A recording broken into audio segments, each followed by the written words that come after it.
ఓం శాంతి.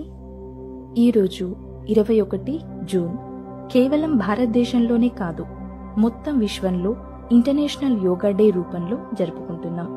యోగా కేవలం శరీరం యొక్క ఆరోగ్యం మాత్రమే కాదు, యోగా జీవితాన్ని జీవించే ఒక విధానము. యోగా యోగ్ శబ్దం నుండి వస్తుంది. యోగ్ అంటే అర్థము కనెక్షన్, సంబంధము. ఒకవేళ మనము మనలో చూసుకున్నట్లయితే మన యొక్క సంబంధము కనెక్షన్ ఎవరెవరితో ఉంది, నేను ఆత్మ అనే ఈ ఆలోచనని సృష్టించినప్పుడు దీని యొక్క సంబంధము దేనితో ఉంటుంది. మన యొక్క ప్రతి సంకల్పము మొట్టమొదటగా మనపైనే ప్రభావం చూపుతుంది, అంటే మన యొక్క ఫీలింగ్స్, భావనలపై. So how I think is going to recollect it how I feel. రెండవది, మన ప్రతి ఆలోచన మన శరీరంపై ప్రభావం చూపుతుంది. So how I feel is going to influence on my physical health. మూడవది, మన ప్రతి ఆలోచన మనము ఎవరి గురించి అయితే ఆ ఆలోచనని సృష్టించామో వాళ్ళ వరకు చేరుకుంటుంది. So my every thought connects to people and influences my relationships. నాలుగవది, మన ప్రతి ఆలోచన వాతావరణంలోకి వ్యాపిస్తుంది. My every thought influences the environment, influences the atmosphere. మన ఆత్మ యొక్క సంబంధము మన భావనలతో, మన శరీరంతో, మన సంబంధాలతో మరియు విశ్వంలో ఉండే వాతావరణంతో కూడా ఉంటుంది. ఒకవేళ మనము మన భావనలని చూసినట్లయితే సంతోషము, అభిమానము, గౌరవము, ప్రేమ ఈ శబ్దాలకి బదులుగా ఒత్తిడి, చింత, భయము ఈ శబ్దాలు ఒక భాగంగా అయిపోయాయి. అంటే మన ప్రతి ఆలోచన మన భావనలపై ఒక నెగటివ్ ప్రభావాన్ని చూపుతుంది. మన శరీరం యొక్క ఆరోగ్యము, బహుశా మన శరీరము సంపూర్ణ రీతిలో ఆరోగ్యంగా ఉన్నా కూడా, ఎటువంటి అనారోగ్య సమస్య లేకున్నా కూడా, ఇక్కడి నుండి మన ప్రతి ఆలోచన శరీరంలో చిన్న పెద్ద అనారోగ్య సమస్యలని సృష్టిస్తుంది. మన సంబంధాలు ఎంత అందంగా, ఎంత ప్రేమతో ఉండాలి అనుకుంటామో వాటిలో కూడా కొన్ని అడ్డంకులు, కొన్ని తగాదాలు వస్తూ ఉంటాయి. మరియు వాతావరణము, విశ్వం ఎలా ఉందో మనందరికీ కూడా తెలిసిందే. కాబట్టి మన యొక్క సంబంధము మన భావనలతో పాటుగా, మన శరీరంతో పాటుగా, మన సంబంధాలతో పాటు మరియు విశ్వంతో పాటు సుందరంగా ఎప్పుడవుతుందంటే ఎప్పుడైతే మనం మన యొక్క 5వ సంబంధాన్ని స్థాపించుకుంటామో, ద హైయెస్ట్ కనెక్షన్, ఆ యోగము పరమాత్మతో ఎప్పుడైతే మనం యోగం జోడిస్తామో మన ప్రతి సంకల్పం సరిగ్గా ఉంటుంది, ప్రతి నిర్ణయం సరిగ్గా ఉంటుంది. ఆ తర్వాత మన ప్రతి భావన, ఆరోగ్యము, సంబంధాలు మరియు విశ్వము అన్నీ కూడా సరైన రీతిలో ఉంటాయి ఎప్పుడైతే మనము 5వ సంబంధాన్ని పరమాత్మతో జోడిస్తాము. రాజ్యోగ్ అంటే అర్థము ఆత్మ యొక్క సంబంధాన్ని పరమాత్మతో జోడించడము. ఈ రాజయోగ్ చేయడం వల్ల మన ప్రతి సంకల్పము శాంతి, సుఖము, ప్రేమతో నిండిపోతాయి.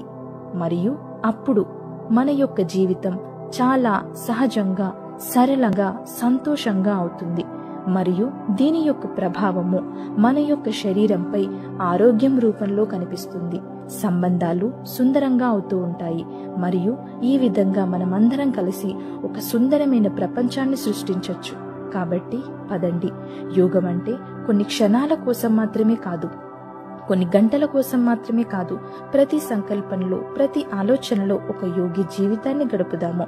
ఉదయం లేవగానే మొట్టమొదట చేయాల్సింది ఫోన్ చూడడం కాదు, పత్రికలు చదవడం కాదు. అన్నిటికంటే ముందు పరమాత్మను గుర్తు చేయాలి. మన యొక్క రోజుని రాజయోగంతో ప్రారంభించాలి. ఉదయమే మన సంబంధాన్ని పరమాత్మతో జోడించి రోజు మొత్తం కూడా మన ప్రతి సంకల్పాన్ని చేసినప్పుడు మీరు ఆలోచించగలరు ఆ రోజు మొత్తం కూడా ఏ విధంగా గడిచిపోతుందో. దాని తర్వాత జ్ఞానము, యోగము, పరమాత్మ నుండి లభించిన జ్ఞానము ఉదయం ఒక 15 నుంచి 20 నిమిషాల పాటు చదవడము. ఇది ఒక జీవితాన్ని జీవించే ఒక విధానము. బయట ప్రపంచంలో ఏం జరుగుతుందో అది ఉదయమే చదవడము. ఉదయమే మనసులో టెర్రర్, వయోలెన్స్ మరియు ప్రపంచంలో ఏం జరుగుతుందో అవన్నీ నింపుకోవడము. మరియు రెండవ రకంగా జీవితాన్ని జీవించే విధానము పరమాత్మ యొక్క జ్ఞానంతో, ఒక సరైన జీవితాన్ని జీవించే ఒక విధానంతో మనం మన రోజుని ప్రారంభించడము. కాబట్టి అన్నిటికంటే ఉత్తమము రాజయోగం, దాని తర్వాత జ్ఞానం, యోగం, దాని తర్వాత ఎక్సర్సైజ్ చేయొచ్చు, హఠయోగం చేయొచ్చు, వాకింగ్ చేయొచ్చు, ఏవైతే ఫిజికల్ హెల్త్కి సంబంధించినవి ఉన్నాయో అవన్నీ కూడా చెయ్యొచ్చు. దానిలో కూడా మనం చేసే ఎక్సర్సైజ్తో పాటు మన మనసు యొక్క సంకల్పాలపైన ధ్యాస పెట్టాలి.